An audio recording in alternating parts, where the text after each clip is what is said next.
最近多事之秋啊，曼联的 B 費接受了採訪，他勇敢地揭露，今年夏天感受到俱樂部其實想讓他離開，但他最終選擇留下，是因為真的太熱愛曼聯了。B 費還談到，在場上看到一些隊友不盡力，會非常難過。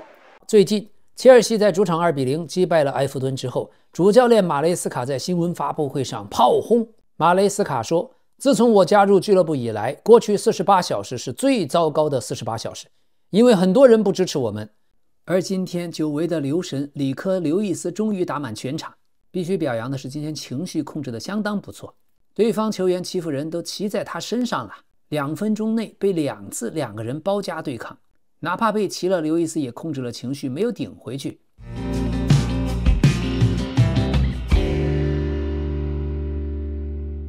朋友們，今天的比賽，洲際杯冠軍誕生了，大巴黎。而且巴黎隊的門將在點球大戰之中，薩夫諾夫竟然連續4次撲出了點球，太神了。然後曼城2-0小勝小蜜蜂晉級。皇馬在國王杯客場打一支低級別聯隊，竟然只有3-2險勝，而且最後還靠門將的神撲。這場也全靠了姆巴佩帶傷上陣，梅開2度，加上造成了對方的烏龍。另外經濟形勢不好，瓜迪奧拉在曼徹斯特開了7年的餐廳也要倒閉了。還有曼聯的隊長 B 費突然對着曼聯管理層開炮，隔壁切爾西的主教練馬雷斯卡也開炮。這個聖誕節注定不平靜啊！請讓老 K 一件一件道來，咱們慢慢聽。請先點讚再看，養成好習慣，謝謝。今天的洲際杯決賽，代表歐洲的大巴黎對代表美洲的弗拉門戈，最終仍然是大巴黎點球絕殺。常規時間雙方戰成1-1，點球大戰雖然鄧貝萊和巴爾克拉都罰丟了點球，可是門將超神呀，薩夫諾夫竟然連續撲出4個點球，最終巴黎通過點球大戰擊敗弗拉門戈奪冠。上半場38分鐘，巴黎隊這邊獨挨傳中，羅西失誤沒有把球撲遠 ，K77破門。而下半場62分鐘，弗拉門戈的德阿拉斯卡埃塔造點球，若日尼奧穩穩的主罰命中。但比賽沒什麼好說的，點球大戰真的是從來沒見過。但今天也看出來，點球大戰確實考驗心理素質。南美球員一向情緒化比較嚴重，要麼用力過猛直接打飛，要麼一腳直接洩氣。過去偶爾看南美俱樂部之間的比賽，點球罰進的幾率很低。而今天大巴黎的門將薩夫諾夫，過去當替補一直有怨言，今天點球能連撲4個，說明這俄羅斯國門呀真的有東西。上賽季的大巴黎也有一個點球大戰的神，過去是多納魯馬，今天就變成了薩夫諾夫。這連撲4個點球啊，猜對方向是最難的。而第4輪門將的核心守住了，居然能夠撲中路的點球，真是大心臟。老 K 記憶裡還真記不得有這麼連撲4個點球的比賽。想起過去蘇聯和俄羅斯的門神傳統，亞辛、達薩耶夫、阿金費耶夫，特別是90年代的達薩耶夫，當時老 K 還小，對他記憶猶新。這一次他也成為了本世紀巴黎首位在點球大戰4次撲出點球的門將。去年夏天26歲的薩夫諾夫是以2000萬歐元的價格從克諾斯諾達爾隊轉會到巴黎隊，至今代表巴黎出場21次，這次也是首位出現在洲際俱樂部賽事點球5撲4的門將。那麼巴黎隊的正選門將扎巴爾尼是烏克蘭人，替補門將薩夫諾夫是俄羅斯人。過去扎巴爾尼也承認他們之間不會有私交，不過平時訓練或者討論戰術是沒有問題的。而這一次薩夫諾夫超神的表現，接下來的大巴黎誰才是主力門將，這真是個問題。同樣需要提醒的是，能夠讓自己的門將在點球大戰連續4次撲出點球，這其中肯定少不了隊友的配合。如果不是隊友接二連三的罰丟，那麼門將薩夫諾夫撲個2-3個比賽就已經提前結束了。這場比賽剛剛拿到非法最佳球員的鄧貝萊狀態相當差，替補上來水平極菜。可能一開始巴黎隊以為不會有太激烈的競爭，主帥恩里克70多分鐘才開始讓鄧貝萊熱身，估計本來也沒打算讓他上。況且弗拉門戈確實只靠防守，中前場連傳球停球都做不好，傳球配合屢屢失誤，進攻稀爛，只是靠着防守和不懈的鬥志才把巴黎隊拖入了點球大戰。而大巴黎整支隊在歐冠決賽以後啊，就一直沒有恢復正常，整個隊感覺缺乏渴望，有一些功德圓滿無欲無求的樣子。鄧貝萊拿了金球之後，射門又是屢屢打飛機，完全壓不住。今天是得虧這個新門將撲點球比多納魯馬還猛。你要說是太累了吧？確實，去年歐冠還踢了附加賽，再加上新的世俱杯，球員也是人，也不是機器。可是大巴黎陣中唯一全勤的維蒂尼亞，在本賽季的表現依舊超神。仍然是和巴薩的佩德里在爭夺世界第一中场的称号。所以巴黎队前场那几个躺了多久了还累呢？确實本賽季只今 PSG 的狀態下滑了許多，就看主教練路易斯恩里克的調整，到明年的3、4月份狀態能不能恢復，慢慢的達到巔峰。而現在已經有了新版的世俱杯，竟然還要搞這個洲際杯，唉，比賽確實也太多了。好在今天通過點球大戰整了一出節目效果。登貝萊本賽季啊，確實傷病纏身，踢了3個多月，一共就只首發了5次。今天場上有幾次絕佳機會，登貝萊也是高射炮，這感覺有一些回到了巴薩時期。而巴黎隊陣中目前最強的還是左後衛努諾門德斯，他生生的拔高了所有的球迷對一個左邊後衛的要求。作為一個後衛，過人全場最高，這樣的表現歷史上只有過去皇馬那個羅伯特卡洛斯。而且門德斯罰點球永遠是隊裡最穩的一個。今天門德斯成功過人5次，搶斷6次，被犯規4次，均為全場最高。球迷就喜歡看他場場都能連過數人一條龍。而維迪尼亞他的熱點圖啊，覆蓋整個全場。罰點球的時候，維迪尼亞也是大心臟，竟然敢第一個上。好，弗拉門戈的主教練是年僅40歲，過去馬德里競技的菲利佩，年紀輕輕執教弗拉門戈才15個月，但菲利佩已經帶領弗拉門戈捧起了5座獎盃，這種情況非常少見。所以隊報也最近有篇文章進行了一篇專題報道，猜想在安切洛蒂以後，巴西的主教練會不會是這位菲利佩？甚至已經有前巴西國家隊的前鋒在評價，認為菲利佩未來完全有可能接替馬德里競技的西蒙尼。菲利佩的特點主要是融合了歐洲的戰術意識和南美的直覺和技術，他非常聰明，而且善於溝通，這與絕大多數的巴西教練截然不同。真金不怕火焰，這一支弗拉門戈隊今天通過了大巴黎的檢驗，看得出來球員的底子和訓練的痕跡，球隊有衝勁兒，有韌勁兒，而且能夠提速，能夠拼搶，能夠上強度。這是一支非常符合巴西和南美聯賽特點的強隊。弗拉門戈陣中還有過去切爾西和阿森納咱們的老熟人，意大利國籍的巴西人若日尼奧。20到21賽季，若日尼奧拿到了金球獎第3，也是當年的世界第1中場。弗拉門戈還有31歲，過去馬德里競技的薩烏爾，一個隊全是老熟人。另外，隊中34歲的巴西後衛阿萊士桑德羅，過去曾經長期效力於尤文圖斯。巴黎隊今天贏下來之後，在路易斯恩里克的治下，大巴黎4次點球大戰全勝，勝率100%。所以強將手下無弱兵，這也體現了主教練路易斯恩里克的強人本色。但不好的消息是，在比賽中，韓國球員李剛仁似乎傷到了自己的大腿後側肌群。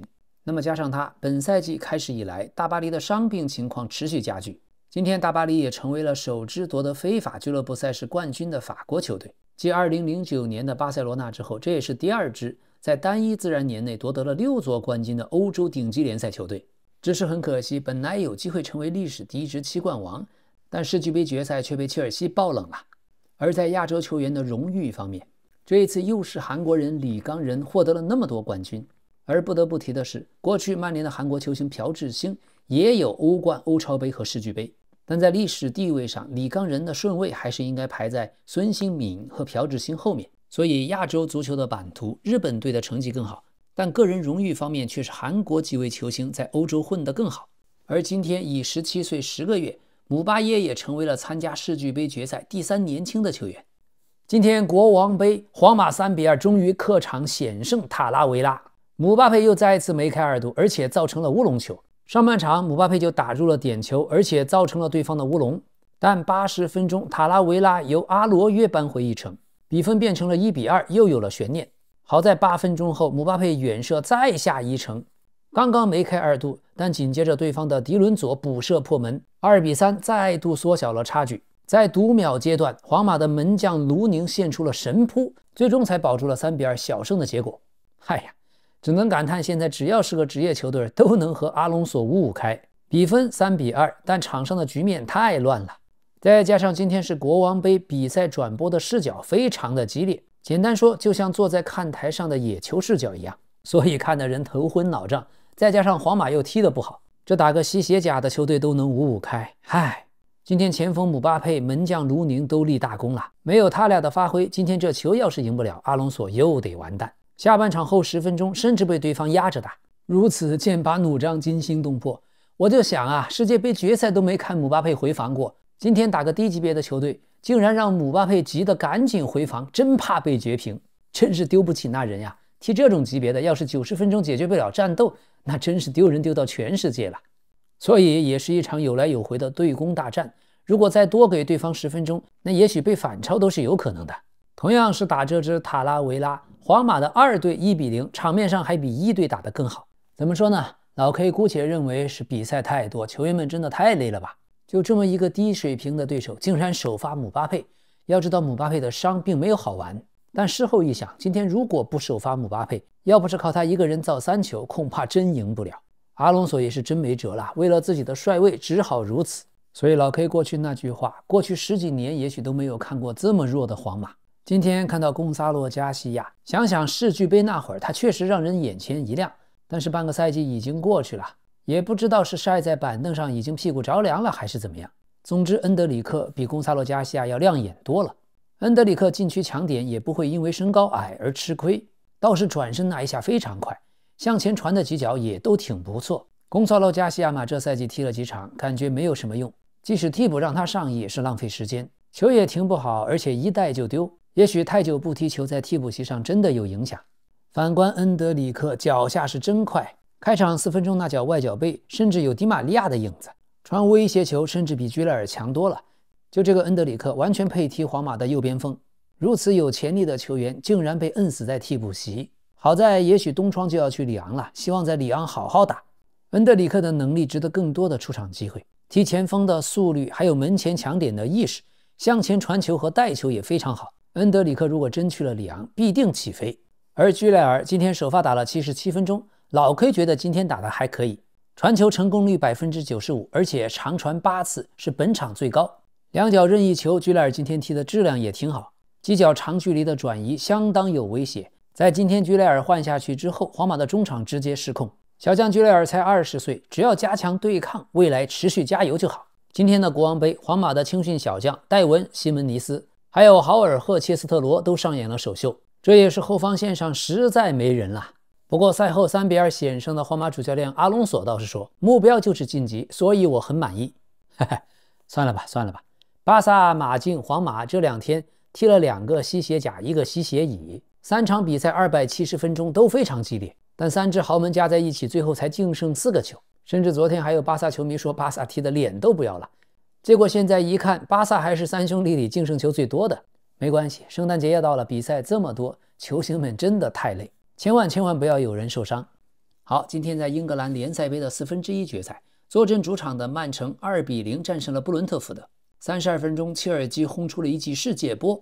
下半場67分鐘，薩維尼奧打門變線入網。瓜迪奧拉讓薩維尼奧打了那麼多比賽，終於進球了。今天曼城除了尼科和切爾基，其他的主力都獲得了寶貴的休息。比賽內容和比分，曼城這邊也比較完美。替補席上的新人還完成了練兵，唯一就可惜鮑博又受傷了。而亞洲球員胡桑諾夫本場踢得不錯，防守夠硬了，出球也有進步。胡桑諾夫今天上場剛開始有點莽撞，但後面越來越穩，速度也不錯，對抗也不錯，再加上身體的硬件條件擺在那裡，剛開始進入狀態有些慢，但下半場是越踢越好，漸入佳境。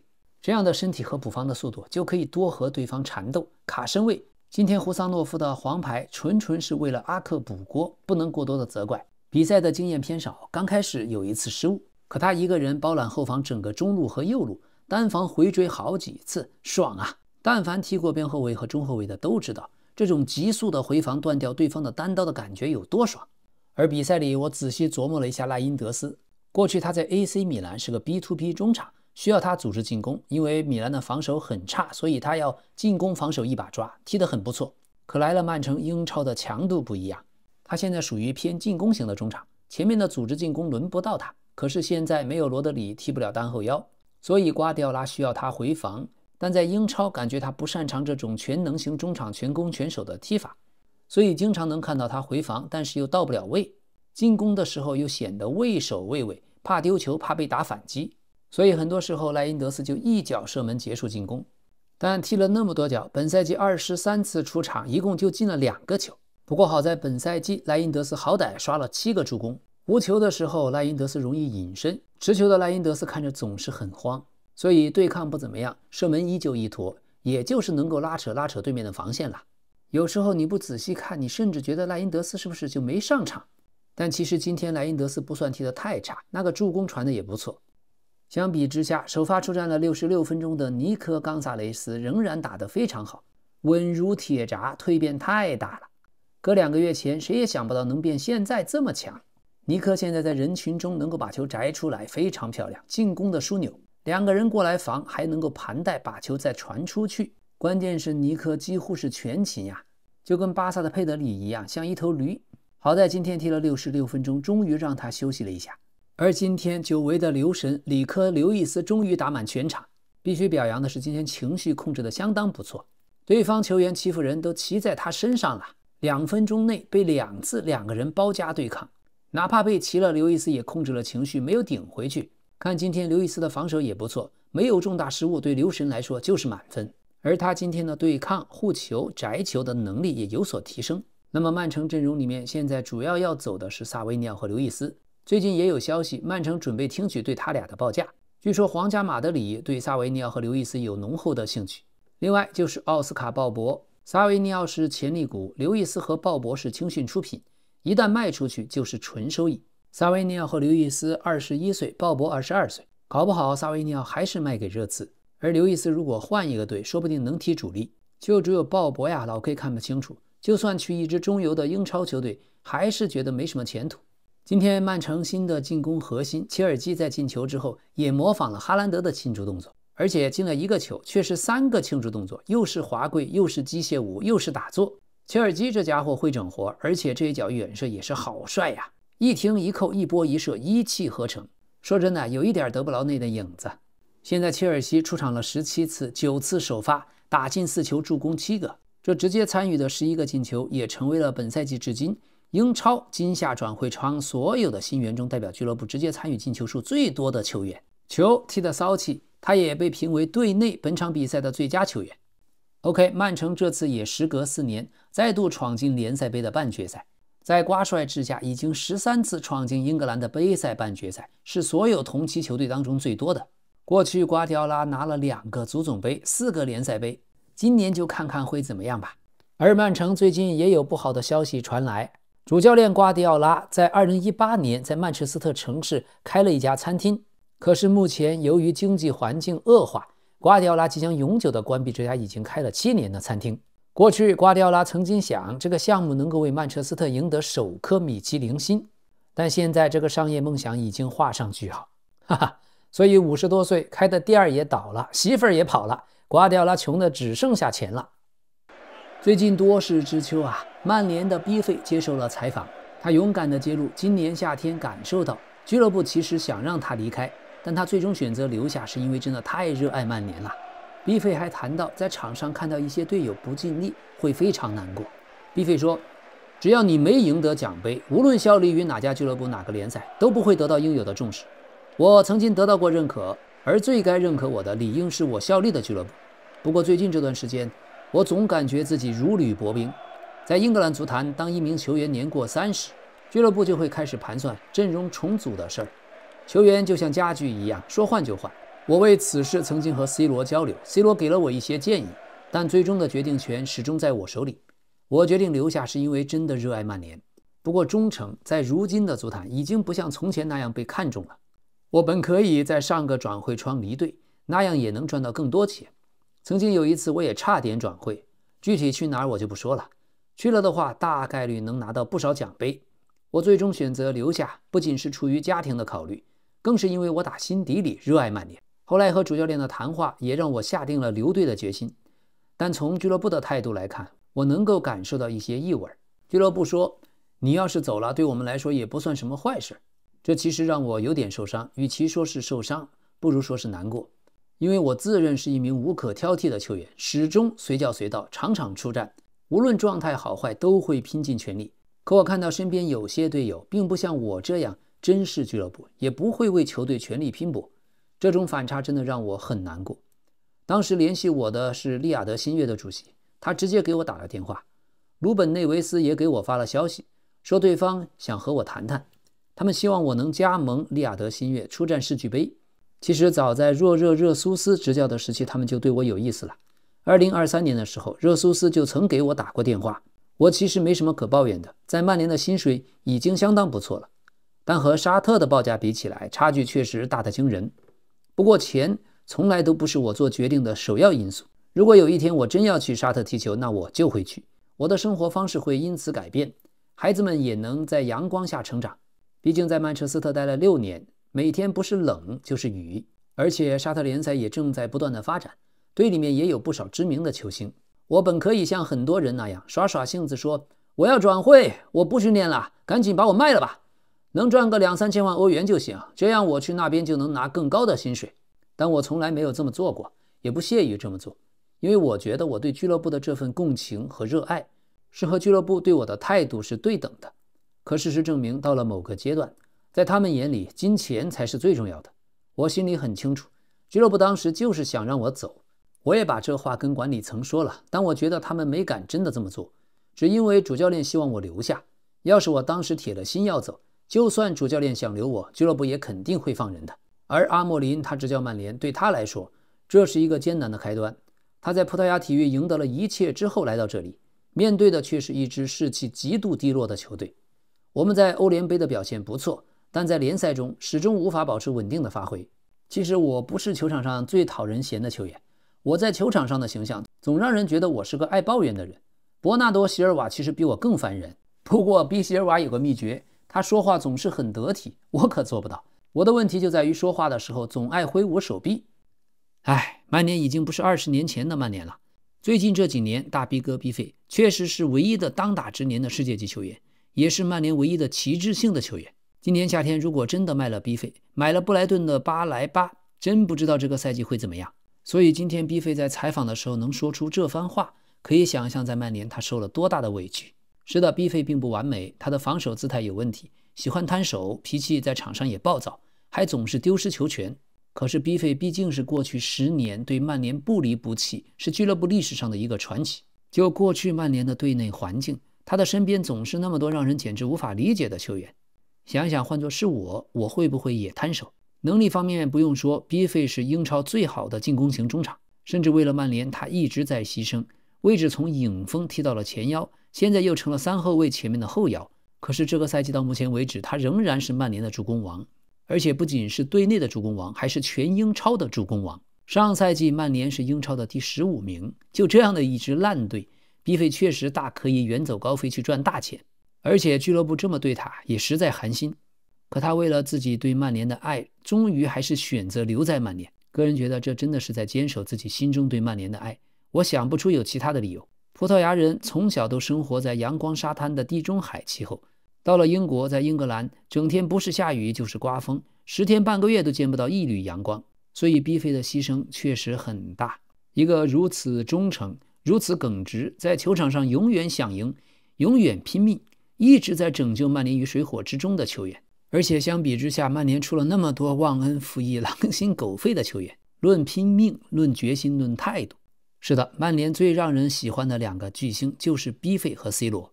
現在這一番言論出來之後曼聯的所有權層和高層管理團隊都對他近期發表的這番言論感到震驚，而且惱火。曼聯俱樂部方面認為，這番表態在外界引發了不必要的誤解，也讓內部氣氛變得緊張。曼聯方面堅決否認了布魯諾·費爾南德斯所說的在被施壓考慮前往沙特的說法，強調曼聯俱樂部從未嘗試推動他離隊。多名決策者對外界形成這樣的印象感到非常不滿，說曼聯絕對沒有想送走隊長，認為這種說法並不符合事實。所以接下來的事兒咱們還要觀察，這一番風波會不會影響逼費在更衣室和俱樂部中的位置和雙方的信任關係呢？而對這一點，今天曼徹斯特晚報也發表了專題長文，認為逼費的這一番言論非常充滿爭議，從而引發了對逼費未來的動向及言論動機的廣泛揣測。曼徹斯特晚報認為，逼費可能是在施壓，想爭取新合同，也可能是想離隊。不過這家曼徹斯特晚報其實是一向支持曼城的，跟曼聯是敵對關係。好，最近切爾西在主場2-0擊敗了埃弗頓之後，主教練馬雷斯卡在新聞發布會上炮轟。馬雷斯卡說，自從我加入俱樂部以來，過去48小時是最糟糕的48小時，因為很多人不支持我們，所以在進球的那一刻，我為古斯托感到非常高興，他和其他球員付出的努力證明他們正在全力以赴，想要幫助切爾西這家俱樂部。馬雷斯卡還強調又重複了一次，自從我加入俱樂部以來，這48小時是最糟糕的，因為人們既不支持我，也不支持球隊。2天以後，在聯賽杯1/4決賽客場對陣卡迪夫城的賽前新聞發布會上，記者又對主教練馬雷斯卡在周六晚上發表的言論窮追猛打。記者問：你在周六晚上發表的評論顯然引起了很多關注和興趣，你的真實想法是什麼呢？你想要達到什麼目的？馬雷斯卡說：我已經談過這個問題了，沒有什麼要補充的。記者問：但顯然你的話……馬雷斯卡說：明天是對陣卡迪夫城的比賽，請把注意力放在這上面。記者又問：但你完全不想回應你所說的話嗎？馬雷斯卡說：我已經談過這個問題了，我認為我已經說得很清楚，沒有更多要說的。記者問：但恕我直言，我覺得你說的並不清楚，我們不知道你指的是誰。當你這樣說的時候，人們會感到好奇。馬雷斯卡說：我尊重你的意見，也尊重人們的意見，但再次聲明，我沒有什麼要補充的。我的重點只是明天的比賽。自從我加入切爾西以來，我們可以在18個月內實現第3次進入半決賽。記者繼續追問：大家都想知道你和老板和體育總監的關係是否惡化了？馬雷斯卡說：我們處在一個每個人都可以表達自己想法的時代，我尊重人們的意見，也尊重你的意見，但再次聲明，我沒有什麼要補充的。我的重點只是明天的比賽。記者問：所以你對人們猜測你和老板的關係感到滿意嗎？馬雷斯卡說：我在比賽後說過，我愛切爾西的球迷，他們值得擁有最好的。再次聲明，我沒有什麼要補充的。記者還在問：你是否對擔任切爾西主教練感到滿意？你是否100%效力於切爾西？馬雷斯卡回答：當然，絕對是的。哈哈。